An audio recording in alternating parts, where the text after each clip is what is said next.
and expressing opinions isn't election interference. Even when people express views outside your own country, and even when those people are very influential. And trust me, I say this with all humor, if American democracy can survive 10 years of Greta Thunberg scolding, you guys can survive a few months of Elon Musk. But what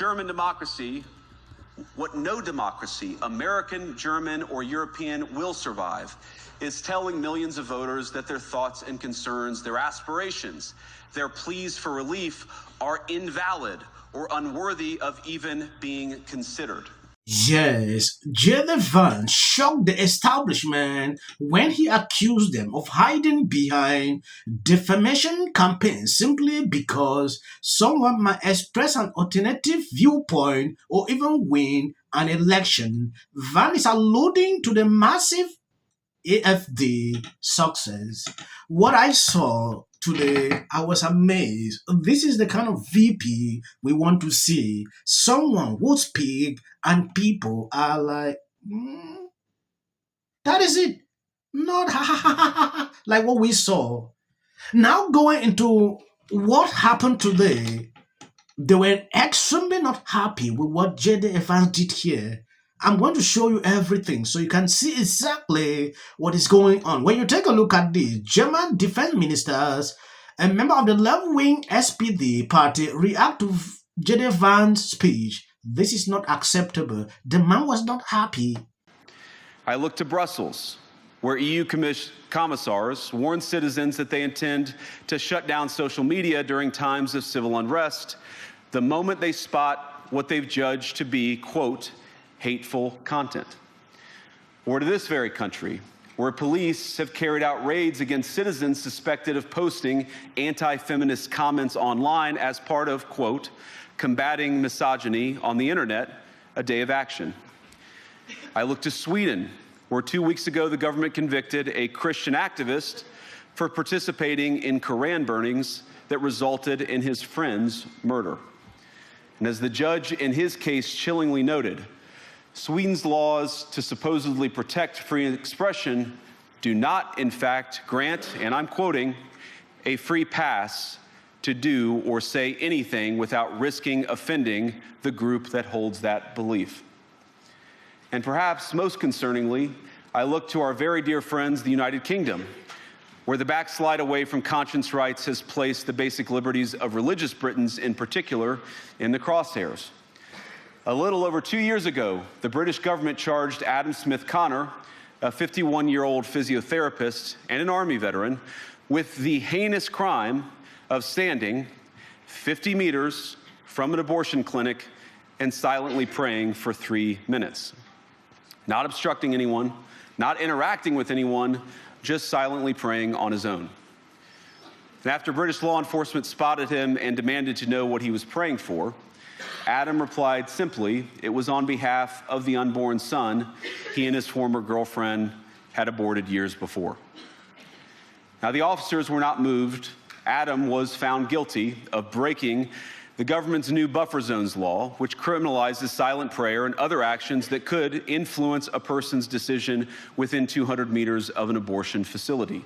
He was sentenced to pay thousands of pounds in legal costs to the prosecution. Now, I wish I could say that this was a fluke, a one-off crazy example of a badly written law being enacted against a single person, but no. This last October, just a few months ago, the Scottish government began distributing letters to citizens whose houses lay within so-called safe access zones, warning them that even private prayer within their own homes may amount to breaking the law. Naturally, the government urged readers to report any fellow citizens suspected guilty of thought crime. In Britain and across Europe, free speech, I fear, is in retreat. Yes, when you take a look at this, left-wing German defense minister Boris goes after JD Vance for blasting the EU in his speech. This is not acceptable. The clapping seals in Europe are upset that an American vice president just shoved the uncomfortable truth right in their faces. Do better, Europe. This is why I cannot just ignore what we heard before. I cannot not comment on the speech we heard by the US Vice President. We fight for your right to be against us. That is the motto, one of the mottos of the Bundeswehr, and it stands for our democracy.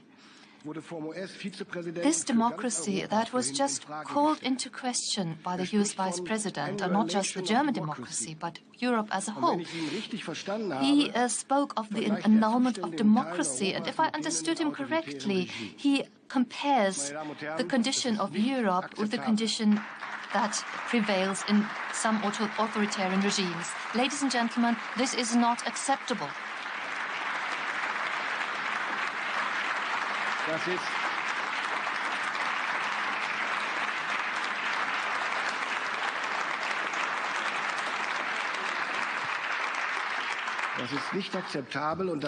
This is not acceptable.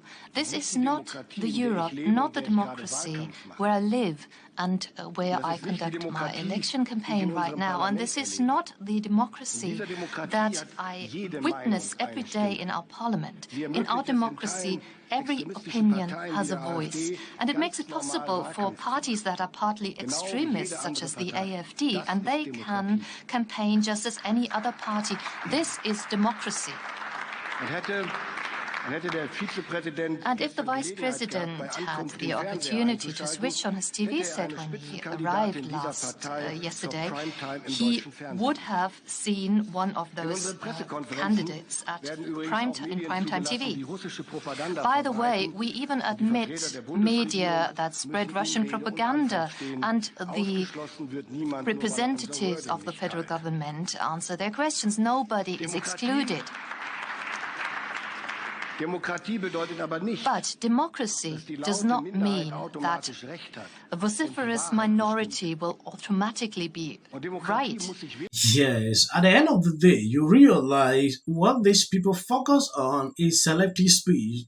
They struggle to talk about free speech, and they are not even ashamed to be pronouncing this. Look at this person that is saying it's unacceptable.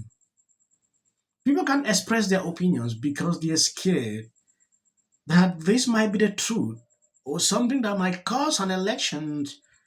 It is crazy. Allow people to express themselves. That is the simple truth.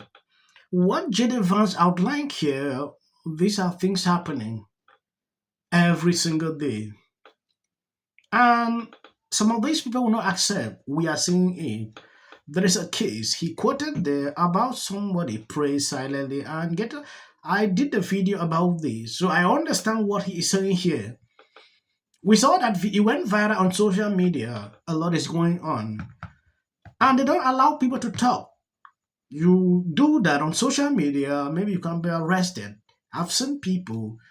So you realize the way these people take it, and now this issue of Elon Musk, he is their primary target every single day. This one said they can't allow Elon Musk and TikTok to destroy their countries.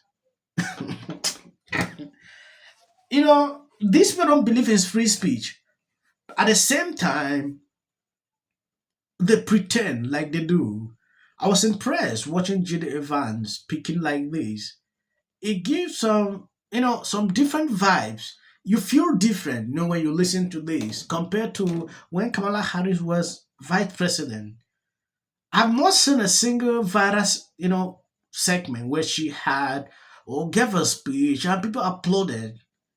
I was not seeing that power, like it was not there. She was going into events like this every time, but we didn't even know. This is the first time I'm seeing J.D. Vance doing this. And look at social media, you see this everywhere. That's to tell you something. Elon Musk makes $8 million a day on government contracts. $8 million a day.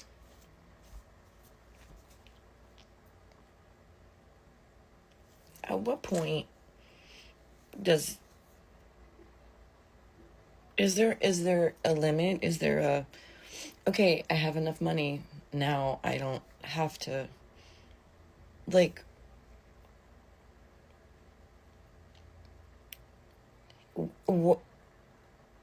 my brain's broken because of it. My brain is broken. I have mentors in the Reagan administration who came in looking for these things, and those people were not technical. And so when they went to the bureaucracy and they asked questions, there's so many ways of obscuring and blocking and deterring. And so what Elon did is he got root access and he went to the tech systems themselves. No one has done this in ever. Like, the aspiration here is a reduction in regulation and reduction in government spending such that the economy is able to grow.